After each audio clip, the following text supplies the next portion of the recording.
Hello students, जय हिंद। बहुत बहुत स्वागत है आप सभी का आपके अपनी YouTube channel Saxena CP classes में।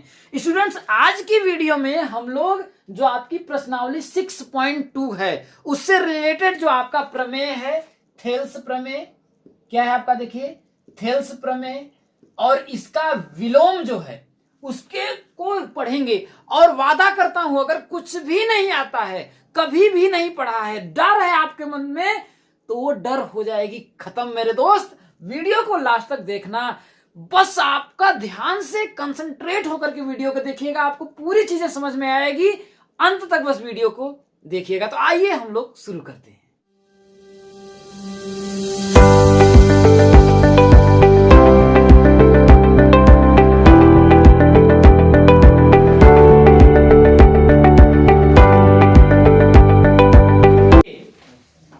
प्रमेय 6.1 थेल्स का जो प्रमेय है वो क्या कह रहा है, समझिएगा ध्यान से, कोई दिक्कत नहीं, एकदम आसानी से होगा। आप लोगों को बस ध्यान रखिएगा, बस कंसंट्रेट होकर के इसको समझिएगा। कह रहा है यदि किसी त्रिभुज की एक भुजा के समांतर अन्य दो भुजाओं को भिन्न भिन्न बिंदुओं पर प्रतिच्छेद करने के लिए एक रेखा खींची जाए तो ये अन्य दो भुजाएं एक ही अनुपात में विभाजित हो जाती हैं। यही है आपका थेल्स का प्रमेय और इसे हमें प्रूफ करना है। क्या है कि एक त्रिभुज कह रहा है, क्या कह रहा है, एक आपका क्या है, त्रिभुज है। अब हम मान लेते हैं कि एक आपका एक त्रिभुज हो गया ए बी सी, ये आपका त्रिभुज हो गया। अब कह रहा है किसी भी एक भुजा के समांतर, तो हम ये भुजा क्या है, बीसी। अब इस भुजा बीसी के समांतर हम क्या करते हैं, एक रेखा खींच देते हैं। अब ये किसी न किसी बिंदु पे काटेगी, मान लेते हैं ये एडी को किस बिंदु पे काट रही है, डी पर, और एसी को कहां प्रतिच्छेद कर रही है, ई बिंदु पर। यहां तक बातें समझ में आई नहीं आई? यही करा प्रतिच्छेद करने के लिए एक रेखा खींच जाए तो अन्य दो भुजाएं एक ही अनुपात में विभाजित हो जाती हैं। तो हमें क्या प्रूफ करना है कि ये जो दो भुजाएं हैं भाई, इसके समांतर हमने खींचा, इसके समांतर ये रेखा खींचा। अब इसके बाद ये जो इस दो भुजाएं हैं ये क्या हो रहा है कि समान अनुपात में क्या हो जाती हैं, विभाजित हो जाती हैं। कहने का मतलब ये है कि एडी क्या हो जाएगा, एडी बटा के क्या हो जाएगा, बीडी, क्या हो जाएगा, देखिए बीडी, एडी अनुपाते बीडी बटा के एई बराबर होगा एई बटा के ईसी या सीई, क्या हो जाएगा, इसी। यही हमें क्या करना है, प्रूफ करना है। क्या करना है, यही हमें प्रूफ करना है। तो सबसे पहले हमें वही तरीका हम करेंगे। देखिए इसको प्रूफ करने के लिए सबसे पहले जो दिया है हम लिखेंगे, क्या करेंगे, दिया है। इसमें आपका हो जाएगा, देखिए दिया है, क्या दिया है कि एक त्रिभुज क्या है, ए बी सी है। एक त्रिभुज ए बी सी में, एक त्रिभुज एबीसी में क्या है, बीसी क्या है, बीसी समांतर है किसके, डीई के, क्या हो जाएगा, डी के। ये आपका दे दिया है। अब क्या करना है, दूसरा चीज आपका क्या होता है, दिया है के बाद क्या होता है, सिद्ध करना है। क्या करना है, सिद्ध करना है। तो हमें क्या सिद्ध करना है, सिद्ध करना है। क्या सिद्ध करना है, एडी अनुपाते बीडी, क्या हो जाएगा, देखिए एडी बटा के क्या हो जाएगा, बीडी। इसका जो अनुपात है वह अनुपात क्या है, बराबर है एई और ईसी के अनुपात के। यही आपको क्या करना है, यहां तक कोई दिक्कत है? अब तीसरा, अगर हमें इसमें कुछ अगर रचना करनी है तो हम क्या करेंगे, रचना करेंगे। तो सबसे पहले देखिए हम लोग क्या कर लेते हैं, रचना कर लेते हैं। क्या कर लेते हैं, रचना। रचना में हम क्या करते हैं, देखिए बी को ई से और डी को सी से मिला दीजिए। क्या कर दीजिए, बी को ई से मिला दे रहे हैं, ठीक है, बी को ई से मिला दे रहे हैं। इसके बाद क्या करेंगे, देखिए डी को सी से मिला दे रहे हैं, डी को सी से मिला दे रहे हैं, है कि नहीं? यही हम कर रहे हैं, रचना करते हो ना। तो जब हम देखिए सबसे पहले क्या करेंगे, देखिए बी को सी से, सॉरी बी को ई से, किससे? बी को हम क्या कर रहे हैं? ई से, तथा किसको? ये देखिए पहला हमारा कंस्ट्रक्शन हो रहा है, बी को हम क्या कर रहे हैं? ई से, तथा सी को डी से, सी को डी से मिलाया। सी को क्या कर रहे हैं? डी से मिला रहे हैं। कोई दिक्कत है यहां पर? दूसरा स्टेप हम क्या कर रहे हैं, एकदम याद कर लीजिए कि देखिए एडी पर लंब एक मान लेते हैं ई से, एडी पर एक लंब ई से हम क्या खींच रहे हैं? मान लेते हैं एन खींच ले रहे हैं। क्या खींच ले रहे हैं? एन खींच रहे हैं। और एई पर हम क्या कर रहे हैं? एक लंब क्या कर रहे हैं? एम खींच रहे हैं। ठीक है, तो हम क्या कर, दूसरे स्टेप में क्या कर रहे हैं? एडी पर लंब क्या खींच रहे हैं? ईएम, ईएम, एडी पर लंब ईएन, तथा किस पर? एई, किस पर? एई पर लंब हम क्या खींच रहे हैं? क्या कर रहे हैं? डीएम खींच रहे हैं। क्या कर रहे हैं आपका? डीएम खींच रहे हैं। यहां तक बात समझ में आई? किसी को कोई दिक्कत है? यहां तक बातें समझ में आई? अब जब यहां तक बातें समझ में आई तो इसके बाद हम क्या करेंगे? उपपत्ति करेंगे। क्या करेंगे? उपपत्ति करेंगे। चालू है रिकॉर्डिंग की नहीं जी? चालू है।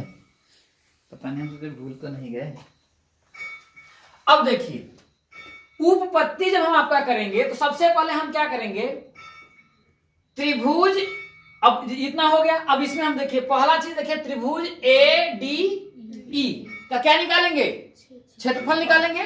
जब क्षेत्रफल निकालेंगे तभी तो अनुपात इसका आएगा। हमें क्या करना? देखिए एडी और बीडी क्या करना है, तो वही देखिए ए डी ई, तो हम क्या करेंगे? देखिए लिख लेते हैं त्रिभुज ए डी ई में, किसमें हम कर रहे हैं? त्रिभुज ए डी ई में। त्रिभुज ए डी में हम क्या कर रहे हैं कि त्रिभुज किसका? ए डी ई का क्षेत्रफल। त्रिभुज ए डी ई का क्षेत्रफल क्या होगा? 1/2। हाँ, 1/2 गुणुत्ते आधार, गुणुत्ते क्या होता है आपका? ऊंचाई होता है। 1/2 गुणुत्ते आधार, आधार अगर इसका ये क्या है? एडी है। आधार क्या है आपका? एडी है, इंटू ऊंचाई। ऊंचाई क्या है आपका? यही हमने लंब डाला तो ऊंचाई हो जाएगी ना? क्या हो जाएगा आपका? ईएन हो जाएगा। क्या हो जाएगा? ईएन हो जाएगा। इसे हम समीकरण नंबर क्या मान लेते हैं? 1 मान लेते हैं। बात यहां तक समझ में आई? कोई दिक्कत है? नहीं। सेकेंड हम क्या किए थे? देखिए ध्यान से भटकिएगा नहीं। पहला हम लोग क्या किए थे? बी को ई से मिलाए थे, यही मिलाए थे ना? तो इसको कैसे करके मिटा दीजिए। अगर इसको हम अगर क्या करें? मिटा दें अगर इसको, तो एक त्रिभुज आपका क्या बना? बी डी ई बना कि नहीं बना? करेंगे ना? अगर इसको हम मिटा दें पहले, क्योंकि बी को सी से मिटाया, तो त्रिभुज बी डी ई का क्षेत्रफल होगा, तो हो जाएगा देखिए अब त्रिभुज किसमें? बी डी ई में। त्रिभुज बी डी ई में, त्रिभुज बीडीई में आपका क्या होगा? देखिए त्रिभुज बीडीई में क्या होगा? त्रिभुज बीडीई का क्षेत्रफल, तो त्रिभुज बीडीई का क्षेत्रफल बराबर क्या होगा? 1/2 गुणुत्ते आधार गुणुत्ते क्या हो जाएगा आपका? ऊंचाई। यहां तक किसी को कोई दिक्कत है? अब यहां पर नहीं है आपका, तो हो जाएगा देखिए 1/2 गुणुत्ते आधार। अब बी डी ई में इसका आधार क्या है? बीडी है कि नहीं है? तो हो जाएगा आपका देखिए बीडी इंटू बीडी है ना जी? हाँ, बीडी इंटू ऊंचाई। ऊंचाई क्या होगा आपका? देखिए ईएन होगा। क्या होगा ऊंचाई इसका? ईएन होगा। अब आपके दिमाग में आता होगा कि ये ऊंचाई ईएन क्यों होगी? पता है ना कि ऐसा क्यों है? क्योंकि ऊंचाई तो किसी के बीच में होती है। ध्यान रखिएगा, जब कोई वैसे मानता हूं मैं, एक आपका खंभा है, पोल है, ऐसे अगर आपका लटक गया, झुक गया है, ठीक है, समझिए ऐसे करके अगर आपका ये झुक गया, इसका कोई ना कोई एक ऊंचाई होगा कि नहीं होगा? अगर ऐसे मैं अगर ऐसे करके झुक जाऊं तो मेरा यहां से ऊंचाई लेंगे कि ऐसे लेंगे ऊंचाई? कैसे लेंगे? यहां से सीधे सर से परपेंडिकुलर लंबवत ऊंचाई होती है ना, तो ये मेरी लंबाई होगी ना, और ये आपका त्रिभुज, ये अधिक कोण त्रिभुज हो गया, ऐसे बन गया। तो इसकी जो ऊंचाई होगी इसके बाहर आएगी कि अंदर आएगी?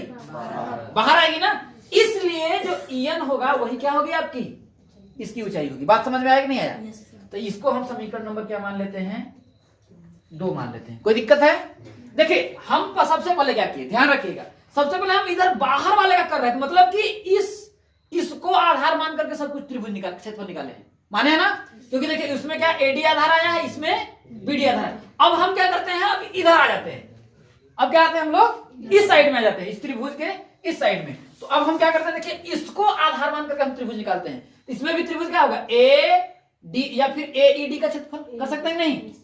अब क्या हो जाएगा, देखिए दोबारा में त्रिभुज ए डी ई का क्षेत्रफल क्या हो जाएगा, त्रिभुज एडीई या फिर एईडी, कुछ भी करिए कोई दिक्कत नहीं है। तो एडीई का क्षेत्रफल क्या हो जाएगा,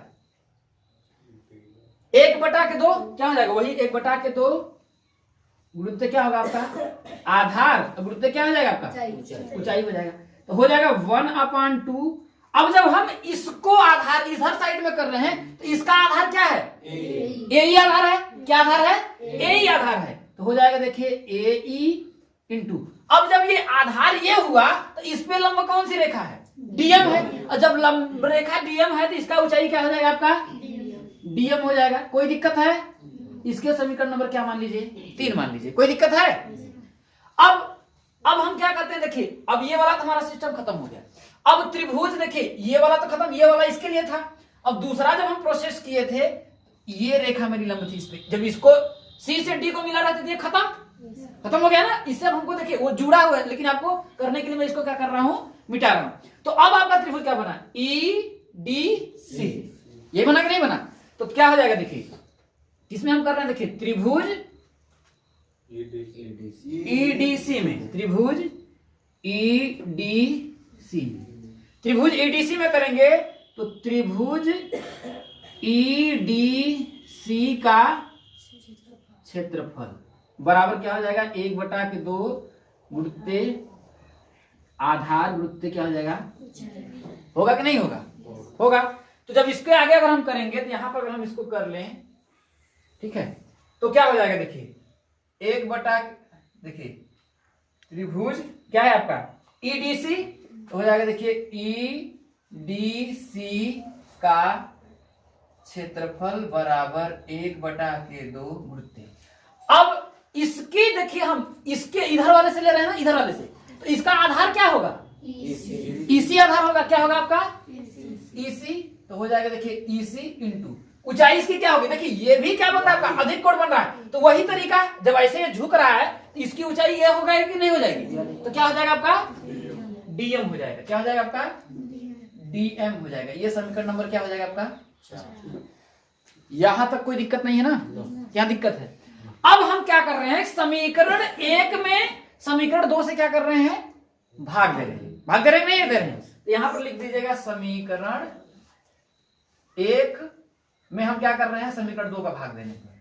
तो समीकरण 1/, समीकरण 2 लिख दें। वो बात समझ में आ रही है कि नहीं आ रही है, कोई दिक्कत है? अब समीकरण 2 में क्या है, एडीई का क्षेत्रफल, तो बराबर हम लिख सकते हैं नहीं, त्रिभुज एडीई का क्षेत्रफल बटा के त्रिभुज कौन सा है, बीडीई का क्षेत्रफल, त्रिभुज बीडीई का क्षेत्रफल बराबर, देखिए एडीई का क्षेत्रफल क्या है, 1/2 गुरुत्व एडी इंटू ईएन। तो हो जाएगा देखिए 1/2 गुरुत्व क्या हो जाएगा आपका, एडी इंटू ईएन बटा के 1/2 गुरुत्व, इसका होगा बीडी, क्या हो जाएगा आपका, बीडी इंटू ईएन। यहां तक बात समझ में आई? इसमें देखिए 1/2 से 1/2 ईएन से ईएन कटा, कटा कि नहीं कटा, कट गया। तो आपका क्या है, देखिए त्रिभुज ए डी ई का क्षेत्रफल बटा के त्रिभुज बी डी ई का क्षेत्रफल बराबर कितना आपका आया? एडी बटा के बीडी। इसको समीकरण नंबर क्या मान लीजिए? 5 मान लीजिए। क्या मान लीजिए? 5 मान लीजिए। एडी बटा के बीडी। देखिए ये वाला हमें मिल गया, एडी बटा के मिल गया कि नहीं मिल गया? अब हमें बचा क्या है? अब आपको बचा क्या? एई बटा के ईसी बचा। अब एई बटा के ईसी हमें कैसे प्राप्त करेंगे? समीकरण 3 में समीकरण 4 का हम क्या करेंगे? भाग देंगे। अब क्या करेंगे? देखिए समीकरण किसमें? 3 में हम क्या कर रहे हैं? समीकरण 4 का भाग दे रहे हैं। जब समीकरण 3 में 4 का भाग देंगे तो समीकरण 3 क्या है? कहां गया आपका? ए डी ई का क्षेत्रफल क्या हो जाएगा? देखिए त्रिभुज ए डी ई का क्षेत्रफल यही है ना? सही है ना जी? ए डी ई का क्षेत्रफल, ठीक है ना? तो क्या है? 1 बटा के 2 गुणित ए ई इंटू डी एम। तो हो जाएगा देखिए यहां हो जाएगा देखिए ए डी ई और सेकंड वाला क्या है? E D C. क्या हो जाएगा? त्रिभुज ई डी सी का क्षेत्रफल। तो 1 बटा के 2 गुणित क्या है आपका? ए ई। क्या है आपका? ए ई इंटू क्या है आपका? डीएम है। क्या है आपका? डीएम है। इसके बटा के इसमें क्या है? यहां देखिए 1 बटा के 2 1 बटा के 2 गुणित क्या हो जाएगा आपका? ईसी इंटू क्या हो जाएगा आपका? डीएम। क्या हो जाएगा आपका? डीएम। तो देखिए डीएम से डीएम गए 1/2 से 1/2 गया। तो आपका आया कितना? देखिए त्रिभुज ए डी ई का क्षेत्रफल बटा के त्रिभुज ई डी सी का क्षेत्रफल। इसका ईडीसी का क्षेत्रफल। तो इसमें ऊपर क्या बचा? ए ई मिल गया और नीचे क्या मिलता? ईसी मिल गया। देखिए ए ई भी मिल गया और ईसी भी मिल गया। इसे हम क्या मानते हैं? समीकरण नंबर 6 मान लेते हैं। लेकिन इसमें क्या ध्यान देना है? एडीई का क्षेत्रफल एडीई का क्षेत्रफल है, लेकिन देखिए यहाँ बीडीई का क्षेत्रफल दिया है, यहाँ ईडीसी का क्षेत्रफल दिया है। तो इन दोनों को हमें क्या करना पड़ेगा? या तो हम बराबर करें। जब दोनों पक्ष आपका बराबर होगा तभी तो ये वाला भी राइट। अगर लेफ्ट आपका बराबर होगा तब तो राइट बराबर होगा। तो इसके करने के लिए यहां ध्यान रखिए बीसी और एडीई दोनों आपस में क्या थी? समांतर थी। क्या थी? समांतर थी। इसलिए ध्यान रखिएगा 9th में आप लोग पढ़े होंगे कि अगर 2 समांतर रेखाएं हैं, ध्यान रखिएगा क्या है कि 2 समांतर अगर रेखाएं हैं, इनमें अगर हम क्या करें? कितने भी त्रिभुज बना ले, एक ही आधार पर कितनों भी त्रिभुज बना लीजिए। देखिए दोनों रेखाएं क्या है? समांतर है। इनके बीच में क्या है? कितने भी त्रिभुज बना ले, अगर उनका आधार समान है, देखिए यहां पर देखिए हम बना रहे ना, इन सबका जो क्षेत्रफल होगा आपस में क्या होता है? बराबर होता है। क्लास 9th में पढ़े होंगे। जब बराबर होता है तो क्या मैं नहीं कह सकता हूं बीडीई? क्या बीडीई का क्षेत्रफल बराबर होगा डीईसी का क्षेत्रफल में? क्यों? क्योंकि ये भी क्या है? 2 समांतर रेखाओं के बीच में ही तो बना त्रिभुज है कि बाहर से पकड़ के लाया गया है। ऐसा तो नहीं है ना? इसी में तो है ना? है नहीं? तो हम कह सकते हैं देखिए यहां पर चूंकि यहां लिख दीजिए चूंकि त्रिभुज बी डी ई का क्षेत्रफल, किसका? त्रिभुज बी डी ई का क्षेत्रफल बराबर होगा किसके? त्रिभुज ई डी सी के क्षेत्रफल के। किसके? ई डी सी के क्षेत्रफल के। त्रिभुज ई डी सी के क्षेत्रफल के। क्यों होगा? कि 2 समांतर रेखाओं के बीच बना त्रिभुज। क्या है?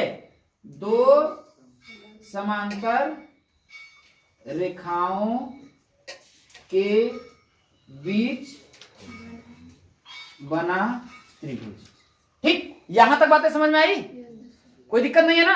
अब हम क्या करेंगे? या तो बीडीसी की जगह पे इसको रख दीजिए भाई, बीडीई की जगह पे, बीडीई की जगह पे भाई ईडीसी दोनों बराबर हैं, तो या तो इसको हम इसके जगह पे रख दें या इसको यहीं पर कहीं पर भी रख दें, कोई दिक्कत नहीं है। अब हम क्या करते हैं, देखिए, तो समीकरण इसमें चेंज करेंगे तो हो जाएगा, देखिए, त्रिभुज ए डी ई का क्षेत्रफल बटा के क्या हो जाएगा, देखिए, ईडीसी है, ईडीसी की जगह हम बीडीई लिख सकते हैं, नहीं लिख सकते? लिख सकते हैं। जब दोनों बराबर हो गया तो हो जाएगा, देखिए, त्रिभुज क्या हो जाएगा आपका, बी डी ई का क्षेत्रफल क्या हो जाएगा, इसका क्षेत्रफल बराबर क्या हो जाएगा, देखिए, ए ई बटा के ईसी। इसे समीकरण नंबर क्या मान लीजिए आप, 7 मान लीजिए।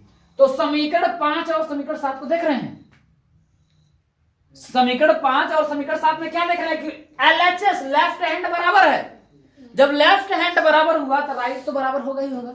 अब इसलिए बराबर हो गया ना, तो हम लिख देंगे समीकरण किससे, समीकरण 5 एवं 7 से जब एलएचएस बराबर हुआ तो हो जाएगा, देखिए, एडी बटा के क्या हो जाएगा, बीडी बराबर क्या होगा आपका, एई बटा के ईसी। और यही हमें प्रूफ करना था क्या, यही हमें प्रूफ करना था, एडी बटा के बीडी बराबर एई बटा के ईसी। समझ में आया?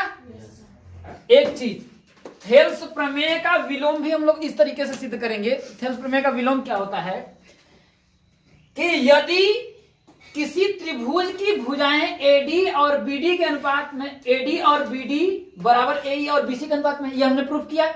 इसका अपोजिट क्या होता है कि अगर इस अनुपात में ये हैं तो सिद्ध कीजिए कि ये दोनों रेखाएं क्या होंगी, समांतर होंगी। तो अब जहां पर देखिए, अब हम इसको प्रूफ नहीं कर सकते हैं कि जब ये इसके अनुपात में, इसको प्रूफ नहीं कर सकते हैं कि ये रेखाएं क्या होंगी, समांतर होंगी। इसी के जरिए अगर हम इसका अपोजिट सिर्फ प्रूफ करना है हमें, तो प्रूफ हो जाएगा, नहीं हो जाएगा? तो हम कह सकते हैं नहीं, सिंपल तरीके से याद तो कर ही सकते हैं कि यदि ये कह रहा है कि अगर ये कोई भी भुजाएं एडी और बीडी तथा एई और ईसी के अनुपात में हो तो वो दोनों रेखाएं क्या होंगी, समांतर होंगी। इसको हम प्रूफ कर सकते हैं, नहीं कर सकते हैं? कर सकते हैं, याद रहेगा ना।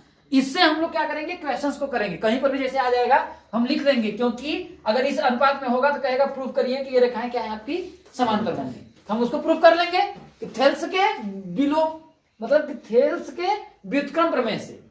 ठीक है, क्या होगा, अगर इसके अनुपात में हो तो रेखाएं क्या होंगी, समांतर होंगी। यहां पर क्या था, समांतर है तो हमें ये प्रूफ करना था, है कि नहीं?